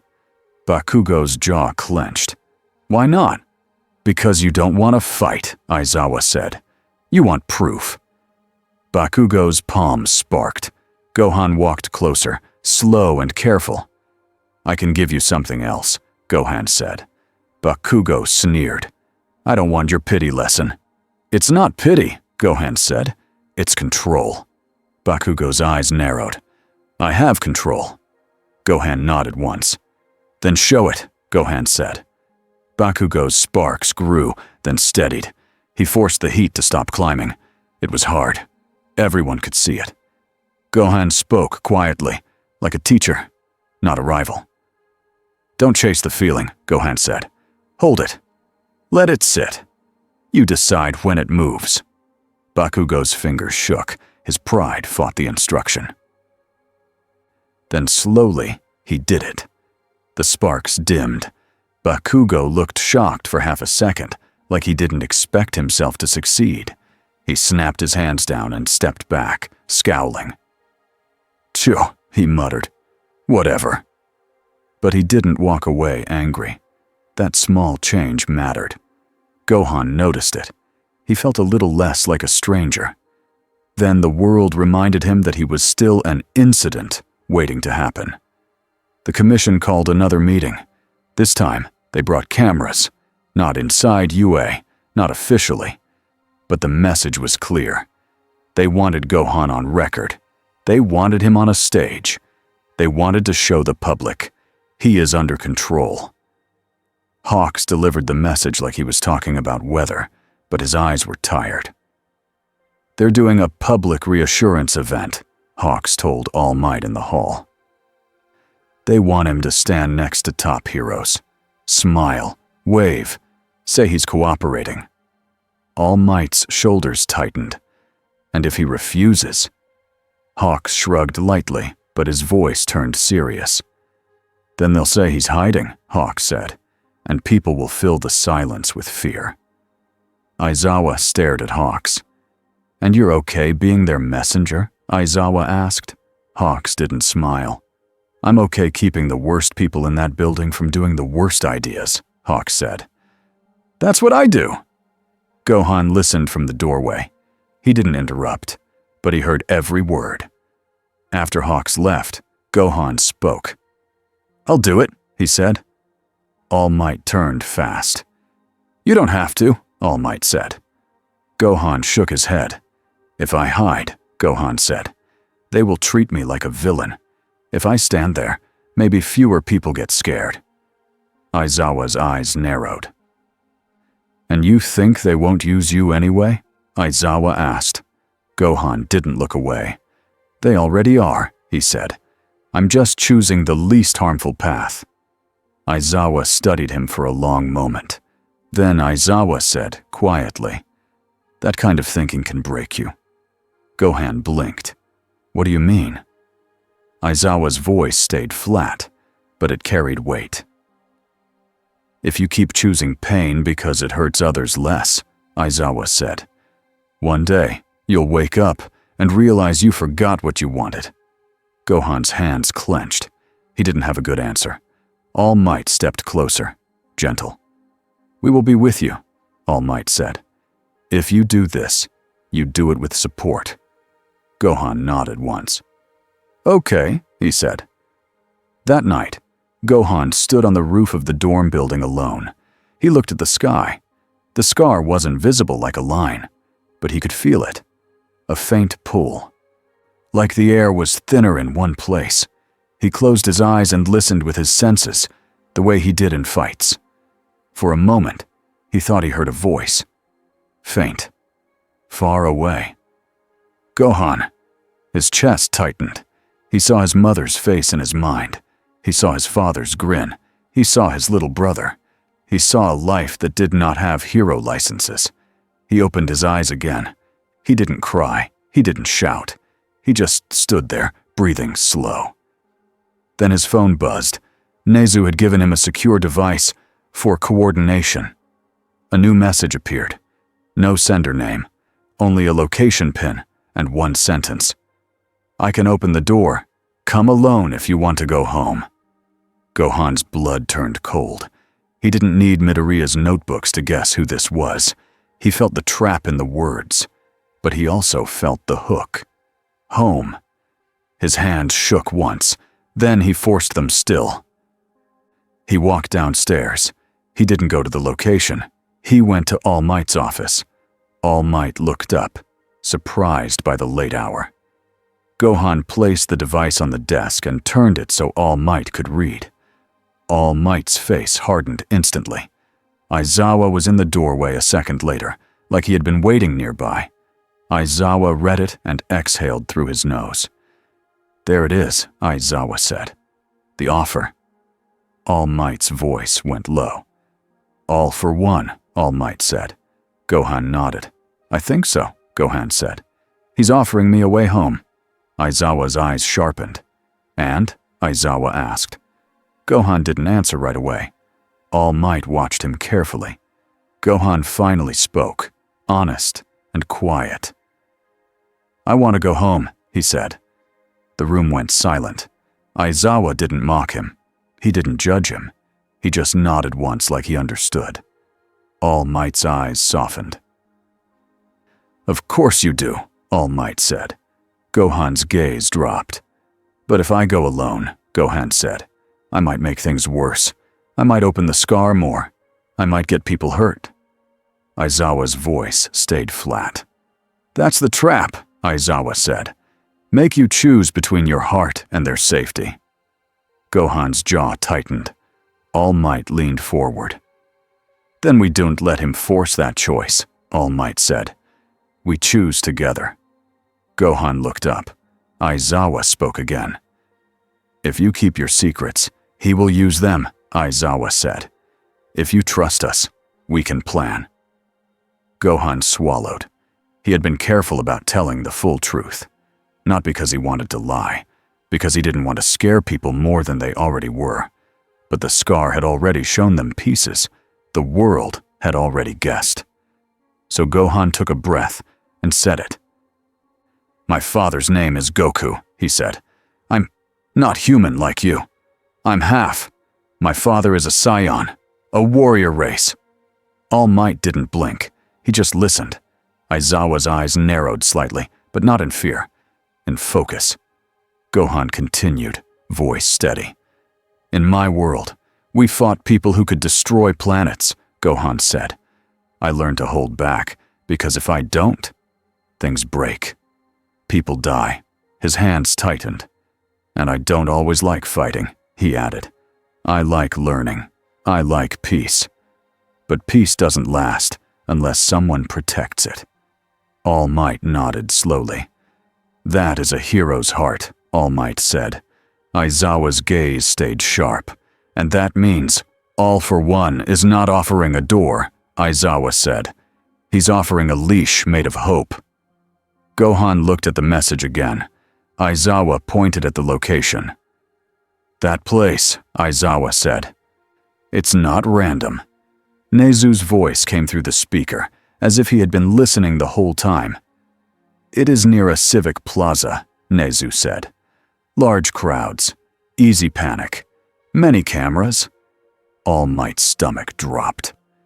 "That's where the commission event is," All Might said. Gohan's eyes widened. They all understood at once. All for One wasn't inviting Gohan to a quiet deal. He was setting a stage. The next day, the plaza was full. Banners, stages, barriers. Pro-heroes standing like statues. Commission staff moving in lines with earpieces. Reporters everywhere. A big sign read, "Public Safety Update." Gohan stood behind the stage curtain with All Might, Aizawa, and Hawks. Hawks glanced at the crowd. "Feels like a trap," Hawks said. Aizawa replied, "Because it is." All Might looked at Gohan. "You can still refuse," All Might said softly. Gohan shook his head. "If something happens," Gohan said, "I want to be here." Hawks' eyes flicked to Gohan's hands. "You're calm," Hawks said. Gohan didn't smile. "I'm ready," Gohan said. The commission woman approached, smile back on like a mask. "Good," she said. "When you walk out, you will stand here. You will not speak unless prompted. Understood?" Gohan stared at her. "I'm not your employee," he said. The woman's smile tightened. "You are a risk," she said. "And risks are managed." Aizawa stepped forward, voice cold. He's a person, Aizawa said, and if you treat him like equipment, you'll learn what that gets you. The woman's eyes narrowed. Then a shout rose from the crowd, a ripple of panic, people pointing up. Gohan's head snapped toward the sky. He felt it. The scar? No, not the scar. A puncture. A new push. Above the stage, the air shimmered. A crack formed, thin as a line, then wider, then a door. The crowd screamed. Reporters yelled into microphones. A fog gate opened on the far side of the plaza at the same time. Kurogiri stepped out like a host welcoming guests. Shigaraki followed, grinning. And behind them, Overhaul walked in with his men, calm and cold, carrying a metal frame that hummed with stolen tech. 2 villain groups, 1 stage, 1 crowd. All Might clenched his fists. "This is insanity," All Might growled. Shigaraki raised his arms like he was greeting the world. "Hi, everyone," he shouted. "Thanks for coming." People ran. Barriers fell. Guards shoved civilians back, but there were too many. Overhaul's eyes stayed on the crack in the sky. "It's reacting," Overhaul said. "Good." He lifted the metal frame and slammed it onto the ground. Cables shot out like snakes, anchoring into the concrete. The crack above pulsed. The pull grew stronger. Gohan stepped out from behind the curtain. The crowd saw him and screamed louder, not sure if they were being rescued or watching the start of something worse. Gohan didn't look at the cameras. He looked at the crack. He felt something press from the other side again, like the lab incident but bigger. A shadow shape started forming inside the tear. Shigaraki pointed at Gohan. "Hey, Sky Kid," Shigaraki shouted. "We brought you a door." Overhaul's voice cut through, flat and sure. "If you come with me," Overhaul said, "we can control this. We can fix society. We can remove the rot." All Might shouted, "Everyone, evacuate!" Hawks launched into motion, feathers forming lanes, guiding civilians away. Aizawa's scarf snapped out, pulling fallen people behind cover. Pro-heroes surged in, trying to hold the villains back. But the crack didn't care about hero lines. It kept opening. Gohan moved. He rose straight up above the stage, putting himself between the crowd and the tear. He spread his hands. A wide, careful pressure dome formed over the nearest civilians, shielding them from falling debris and stray attacks. Then he looked down at the villains. His voice carried, calm but firm. "Stop," he said. Shigaraki laughed and ran forward, fingers out, trying to reach the metal anchors. Overhaul slammed his hand on the ground, reshaping the concrete into spikes to block heroes. Aizawa's eyes locked onto Overhaul. Erasure hit. Overhaul's spikes died mid-rise and fell back into the ground like tired waves. Overhaul's eyes snapped to Aizawa, annoyed. "Tch," Overhaul muttered. Shigaraki lunged toward the metal frame to decay it, but a wall of Hawks' feathers slammed into him, pushing him back. Shigaraki stumbled, snarling. Gohan didn't chase either villain. He went for the real danger. The crack. The shadow shape pressed harder now, sparking and twisting, like it wanted to spill into the world. Gohan felt it tug at his chest, at his ki, at something deeper, like a string tied to his home. A voice echoed through the tear, faint but real. "Gohan!" His heart jumped. He almost lost focus. Almost. Then he heard another sound, a child crying in the crowd. A real child. Here. Now. Gohan's eyes snapped down. A little girl had fallen near a barrier. People rushed past her, too scared to stop. Gohan shot down, grabbed her gently, and moved her behind All Might in one clean blur. All Might caught the girl and shielded her with his body. Gohan rose again, jaw tight. He made his choice, not with a speech, with action. He looked up at the tear and let his power climb. Not wild, not raging, controlled. His hair lifted slightly in the wind of his own energy. The glow around him sharpened. Then, for a brief moment, his hair flashed gold.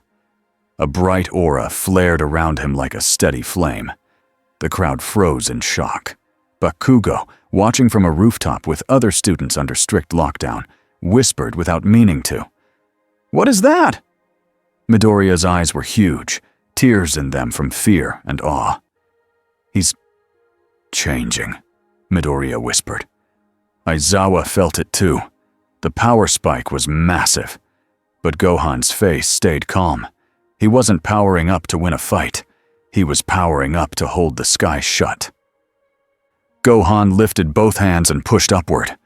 The pressure hit the tear like a giant palm pressed against a door. The crack trembled. The shadow shape shrieked. Overhaul shouted, "Keep it open!" His men fired devices toward the anchors, feeding energy into the frame. Shigaraki screamed, "Don't listen to him! Break it!" Shigaraki tried to rush the frame again, but Endeavor arrived like a meteor of fire, slamming between Shigaraki and the anchors. Endeavor's eyes burned. "You," Endeavor growled, "I'm done with your games." Shigaraki hissed and dodged, decay hand swinging. Endeavor kept distance, blasting controlled flames, forcing Shigaraki back without giving him a touch. Hawks darted low, cutting Overhaul's cables with feather blades, but some reattached, reshaped by Overhaul's men. Aizawa pushed forward, scarf whipping, trying to get line of sight on every support villain. But the tear kept pulsing. Gohan clenched his teeth. He pushed harder. The tear narrowed a little, then fought back. Gohan realized the truth fast. It wasn't only being opened from this side. Something on the other side was pulling too. Not an enemy, maybe. Just the universe trying to correct the mistake. Or something worse. Gohan's voice came out strained. "All Might!" he shouted. All Might looked up. Gohan's eyes were locked on him, urgent. "I need the frame destroyed," Gohan said. "Now." All Might's face tightened. "If we hit it wrong, it will open more," Gohan said. "But if it stays, it won't close at all." All Might didn't hesitate after that. He handed the child to a hero behind him. He stepped forward, shoulders squaring. Even in his weaker form, the symbol of peace moved like a promise. Aizawa shouted, "Hawks, clear the area!" Hawks's feathers swept civilians farther back. Endeavor slammed Shigaraki away with a burst of fire that didn't burn the crowd, only forced distance. Aizawa's scarf wrapped around one anchor cable and yanked, pulling it off balance. All Might leapt. He drove his fist into the metal frame with everything he had left. The frame bent and cracked. Overhaul screamed in anger and slapped his hand down to rebuild it. But Aizawa's eyes were already on him. Erasure. Overhaul's quirk cut off. The frame could not repair. All Might hit it again. The frame shattered. The cable snapped back like whips, slamming into the ground. The tear above flickered wildly. For one terrifying second, it widened. The shadow shape surged forward. The crowd screamed again. Gohan's eyes widened, but he didn't lose control. He pushed his aura outward and upward, tight like a seal. He focused on the edges of the tear, not the center. He held the doorway from the sides, squeezing it shut. The tear shrank. The shadow shape shrieked and twisted, trying to grab the world. Gohan leaned into it, voice low and fierce. "No," he said. His golden glow flared once more, then steadied. The tear snapped smaller. Smaller. Then it became a thin line. And then it closed. The sky returned to normal blue. The pressure eased. Gohan's hair fell back to black. His aura faded. He hovered for a second, breathing hard. Not from weakness, from the weight of what almost happened. Below, the villains didn't stay to be caught. Kurogiri opened a fog gate behind Shigaraki. Shigaraki spat at the ground. "This isn't over!" he shouted. He pointed at Gohan like a promise. "I'll make you choose again." Overhaul backed away, eyes cold, voice flat. "You wasted an opportunity," Overhaul said to Gohan. "You could have fixed everything." Gohan looked down at him. "I'm not here to control people," Gohan said. "I'm here to save them."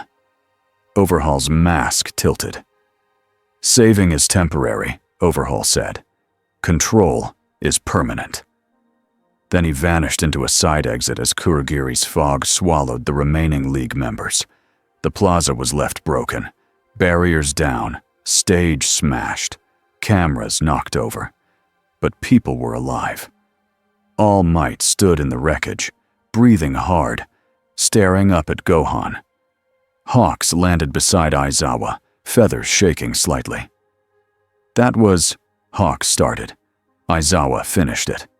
"World level," Aizawa said. The commission woman stumbled forward, face pale. Her calm mask was gone. She looked at Gohan like she was seeing him for the first time. "You transformed," she whispered, in front of everyone. Gohan landed, boots touching cracked concrete carefully this time. He looked at her. "I did what I had to," he said. The woman's mouth opened, then closed. She had no good words, because the whole world had watched him choose the crowd over the door. All Might stepped forward, voice firm. "He's not your property," All Might said, and today proved something. The commission woman swallowed. "What?" she asked. All Might's eyes didn't move. "He could have left," All Might said. "He didn't." Gohan's hands clenched. He looked at the sky again, feeling for the scar. It was still there, faint. Still a problem. Still a future fight.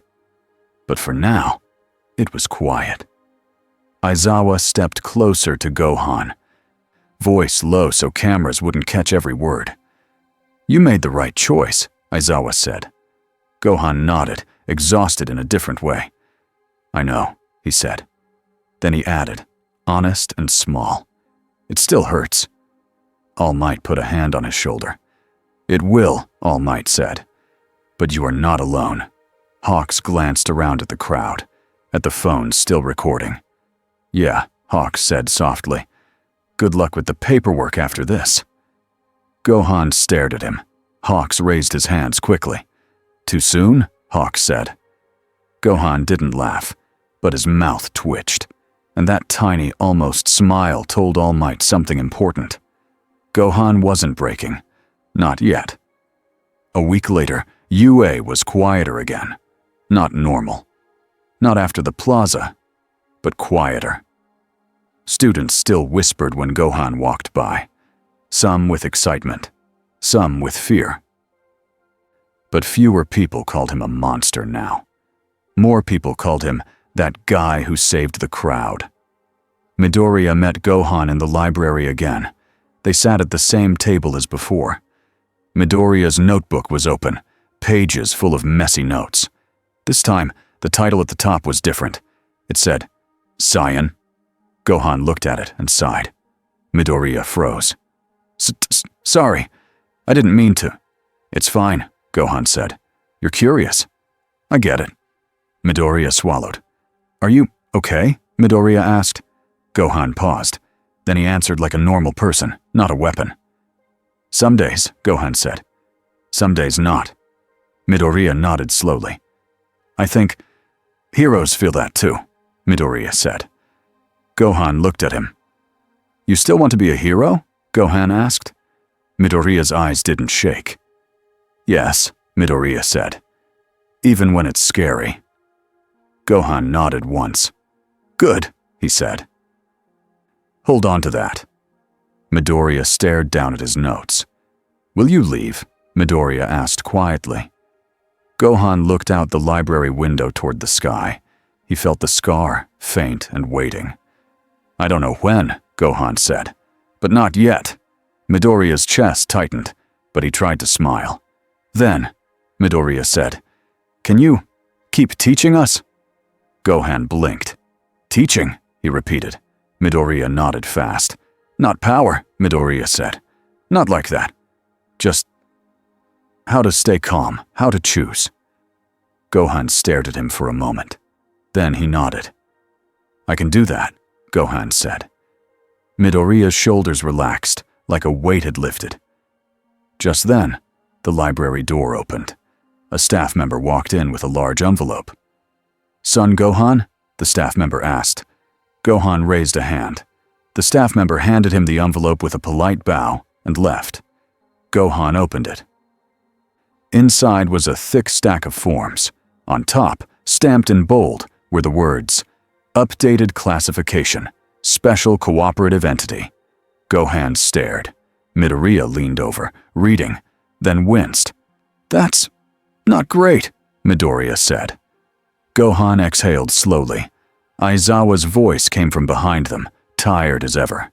Congratulations, Aizawa said. They found a new way to call you a problem. Gohan held up the papers. Do I have to sign these? He asked. Aizawa looked at the stack and sighed. No, Aizawa said. You have to initial on 27 places and sign on 4. Gohan's face fell. Midoriya let out a small laugh, then covered his mouth. Gohan looked at Midoriya. Midoriya froze, embarrassed. Then Gohan shook his head slowly. This world is unbelievable, Gohan said. Aizawa's scarf shifted as he turned away. Tell me about it, Aizawa muttered. Gohan sat back down, picked up a pen, and started working through the forms. Not because he liked them, because he had decided something. He would not let villains write his story. He would not let the Commission own it either. He would stay, quietly, as long as the scar stayed. He would train. He would learn. He would help. And when the sky tried to break again, he would be ready. Outside, high above the campus, the air flickered for half a second, so faint that most people would never notice. Gohan paused mid-signature. He looked up at the window, his eyes sharpened. Then he returned to the paper and kept writing, like a calm promise to a world that was still learning how to breathe.